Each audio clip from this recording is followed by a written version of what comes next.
Hey there, folks. Welcome to Spectrum Pulse. We talk about music, movies, art, and culture.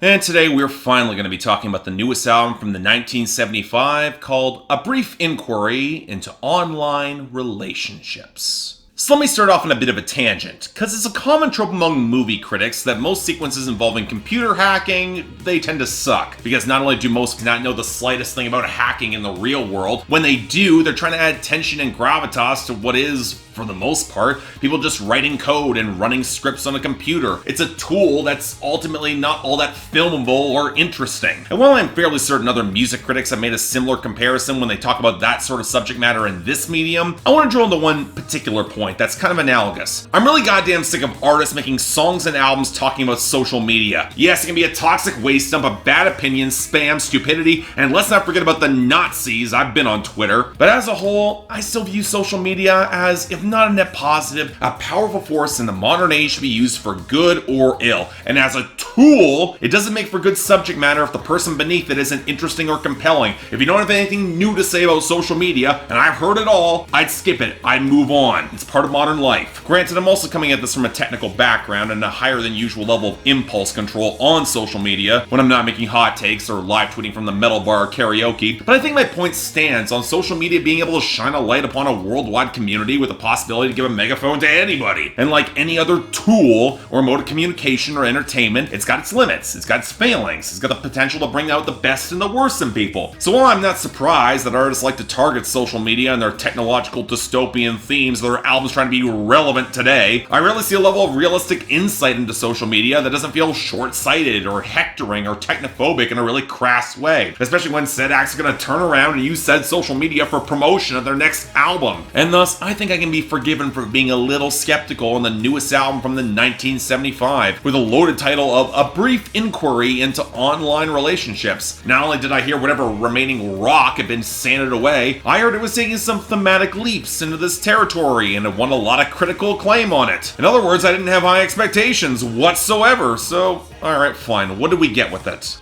I don't even know how to start this review. I'm not going to echo the furious masturbation of some UK critics who are calling this the modern OK computer. First off, no. Forget the complete tonal misfire in that comparison that ignores the paranoia of Radiohead's album. The only thing comparable is some of the radio robot voices and the technological ideas and maybe some of the ambition. I mean, I've heard other critics make a comparison to Oasis's Be Here Now, and while it's absolutely that much of an overblown and overhyped third album that pales in comparison to the previous two, this project is also way too earnest and has jettisoned too much of what worked on previous albums to fit that mold. Say what you will about Oasis' Be Here Now, it sounded like Oasis. No. What I kept falling back upon was that this was the 1975 trying to make their earnestly grand 80s synth-inflected version of Mariana Trench's version of Astoria from 3 years back. Well, and that was the best album of 2015, and this is a mess that seems to come apart at the seams the more you think about it, not even coming close to bringing the hooks and dramatic swell that made Astoria work. So yeah, A Brief Inquiry into Online Relationships, not a good album.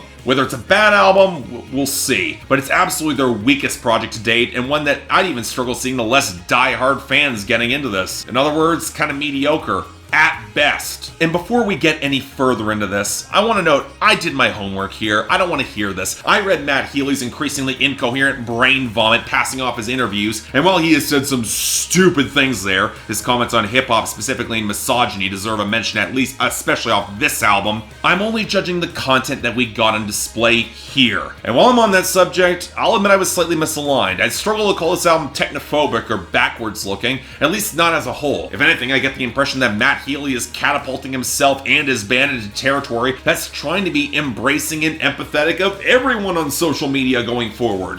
To a point. And this is where we need to establish one very important point of framing in order to understand this review. This is an album that is filtered through Matt Healy's overthought, self-aware, but not exactly self-perceptive or self-critical point of view. And again, at first glimpse, not precisely a bad thing, and the focus might even seem kind of broad at the first few listens given some of the language choices, but ultimately, this album will refocus thematically back on his navel, and any perspective that he can't quantify or understand, it's anathema to him. But that doesn't stop that perspective from showing up on the album. and that becomes a problem. So why bring any of that up? Hell, you can make the argument that with songs like Sincerity is Scary, there's at least an attempt at being made to break past the massive artifice built online for something real, and that can be applicable to multiple perspectives. And well, that might have weight for those who hide their inner demons behind a social media sheen. That's never really been true about Matt Healy's desire to overshare, good and bad. And if anything, that framing only serves to place all of his thoughts on the matter in much sharper focus. Probably more than they should be, and we'll come back to that. And this is where we have to touch on the second major piece to understand this album, the production and its inspiration. Now, like the last album, it's a hodgepodge with no direct influence for that blurry mixture of synth pop, post-rock, mainstream pop, and more than ever some drippy piano rock and some smooth jazz, including horns. But the removal of the slicker groove sections and giving the bass guitar little to really do, while leaning a lot more heavily on shimmering major keys and programmed drums, implies a much more stately, earnest presentation. In short, this album is looking to pitch irony to the side and just go for broke. Not particularly revolutionary for any millennial indie act. I mean, I've heard Bleachers before, but I can get behind the emotions. And some of the retro flair for the 80s and 90s, they're indeed some of the best parts of the album. It's Not Living If It's Not With You, it's probably the closest thing would have wound up on their last album, and it's all the better for it. But I can also get behind the mid-90s soul and R&B keyboards, chimes, and key change, and I couldn't be more in love. And I really wanted to embrace the blatant Britpop throwback of I Always Want to Die Sometimes, or the attempt to ape Brendan Urie's smooth jazz bachelor ennui on Mine. Hell, when they strip back everything to brittle acoustics on Be My Mistake, it might be a simpler song, but it's easily one of the best here. But these are cuts that work on some level because the framing and tones of the production, they naturally complement the emotional undercurrent of the music. Now, 1975, they've always been at their best when they're achingly sincere and kind of over their heads, or slickly self-conscious. And if this album isn't really going to try to be slick in the latter vein at all, the former emotion can work. But this is where we have to talk about the vocal production and the heavy abuse of vocoders and auto-tune here. Now, there are artists who use it to accentuate the personality like Kesha and T-Pain used to, but that would demand Matt Healy use more of his wild natural timbre and let that come to the forefront, and that just rarely happens in comparison with his last two albums, which means that the result is an odd distancing effect when he's trying to sound more heartfelt or not really trying at all. I Like America and America Likes Me is the most jarring example. It's weird to preach against gun violence when you're drowning out in vocal filters to separate yourself from humanity, but the truth is that they just keep slipping in with blaring loudness in songs like How to Draw a Petrichor, or especially Two Time, Two Time, Two Time. I get that that song's going for modern pop and the insubstantiality of modern internet-driven relationship drama, but I also get the impression the rampant lies, manipulation, and cheating, they'd be toxic in any situation and time frame, and trying to distance yourself from the humanity of it doesn't exactly make it turn out cute. And that's where we hit the next big issue, the tone. When this album is trying for earnest sincerity and providing it can get past any of the awful vocal production and lack of any sort of coherent groove, it's actually a little bit alarming to note what might actually be getting said on otherwise pretty chipper songs. Inside Your Mind, prime example. It's trying to be atmospheric and romantic with its buzzed out tremolo shredding and the piano foundation, trying to be a little bit more intimate. But this is a song where Matt Healy wants to understand his partner's thoughts by breaking apart her skull. That's creepy in pretty much any context, Matt Healy. I know you talked to your girlfriend, she said it was okay, but framing it as romantic and never even tilting your hand, it's even worse. And that even touches the good songs here. Let's put aside Mine, which isn't nearly as romantic as it thinks it is. Now, I Couldn't Be More in Love, which is really more about a relationship mid-burnout going for the Hail Mary pass than anything that's built to last. And let's focus on It's Not Living If It's Not About You. Yes, we all know that it's the cutesy song Matt Healy could make having kicked heroin addiction, but I got the same feeling about how the tone feels wrong, like on Ed Sheeran's The A-Team. Someone needs to sit both these guys down with a copy of Alice in Chains' Dirt to really drill in some sense of reality and tonal consistency when it comes to this brand of drug addiction. Because this way, no, I'm not buying into it. But you know what? Maybe this is a British thing. They got this weird brand of detachment from this stuff that might click with that audience better. Fine. But this is where we hit the warped underbelly of this album, where the incoherent slips towards the asinine and honestly kind of insulting. And of course, this is where everybody's gonna bring up the skip, the man who married a robot love theme. But in truth, the idea of this doesn't really bother me. The 2013 movie Her touched on similar ideas with real sincerity, and I liked that. But it's impossible to discern whether there's even a joke on this piece. I mean, you'd think there would be, given the male robot voice reading it off in a flat monotone tone and some of the word choices and the lonely death at the end of it all, but the music frames it like a tragic comic romance that we should care about. And you know what, maybe I've just spent too much time on Twitter, but I find it a little hard to find sympathy for your generic internet troll with the handle Snowflake Smasher 86. It raises the question of who has really extended sympathy on this project, which takes us to the clusterfuck of love it if we made it. And look, I get the intention of the song, driven to social polarization, become the very worst of ourselves in a detached pseudo-death cult where it's all a blur of increasing meaninglessness, a modern society that has failed us all, and yet Matt Healy still wants to have hope. And yet, why exactly extend a hand in sympathy to people who will juxtapose the phrase liberal kitsch with the protest of Colin Kaepernick? Healy might not call himself a nihilist, but the juxtaposition of all these fragments, devoid of context, an approach that he outright scolds in the confused attempt at an anthem on Give Yourself a Try, I can't decide what level of maturity it wants to lionize, but in execution, this song cultivates that same nihilistic worldview, and provides the impression that he might be able to understand the debauched framing and have fun in it, but he can't step outside of it, or really understand the reality of those who embrace that sort of ideal with real sincerity.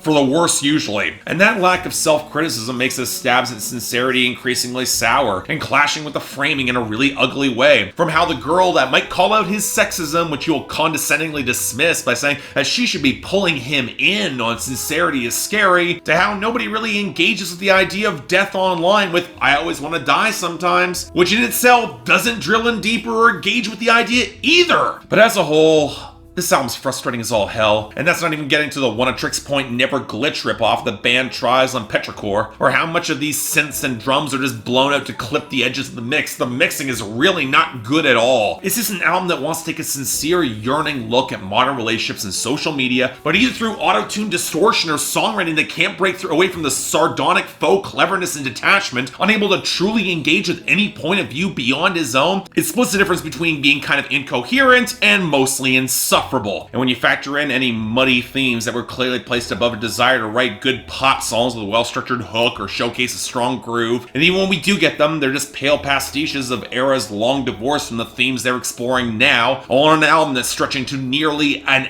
hour. Yeah. This brief inquiry into online relationships, it could have afforded to be a fair bit briefer, or with somebody in the band to tell them to refine things, or think through their points, make a coherent point, don't use the whole I'm an artist excuse to get past this, as they did in the interviews. Light 5 out of 10, only for the diehard fans, it's a disappointment all around. Check out their previous two albums if you're curious, and don't believe the hype on this, especially from the critics, because if anything with this mirror's Be Here Now, it'll be how its ego and its overwrought critical reception will fade on contact with time and, reality. Let's move on. So yeah, thanks a lot for watching. If you'd like to like and subscribe, I'd be more than grateful. I'll freely admit I hated putting this review together. I really did, because these are the worst sort of reviews to do. Not only is my voice kind of fading on me, which I'm not happy about, but it's the sort of review where I'm talking about an album that's just plain mediocre, but it's mediocre for ways that are complicated and thematically dissonant, and that most fans won't grasp because I'm not masturbating all over this band as they're so much expecting. But whatever, the critics are loving this more than it seems like some of the fans are, so... But even then, if you want to tell me how wrong I am, polls over there. You want to buy or stream the album, links down there below. And honestly, guys, I kind of wanted to like this, but I hadn't have expectations, and that turned out to be the right mindset to have going in. Beyond that, anything else I might be able to do to improve my presentation, I'm all ears. And if you guys want to get involved in any of my scheduling, so I could have covered this sooner, link to my Patreon right over there, where 3 times a week you guys get to vote on my schedule, and once a week for the higher tier contributors, guys get to add albums, movies, or even a top 10 list to that schedule. More details right over there. You want to see my schedules? Link down there below. It's on my Instagram. But until then, I'm Mark, you're watching Spectrum Pulse, and I'll see you next time.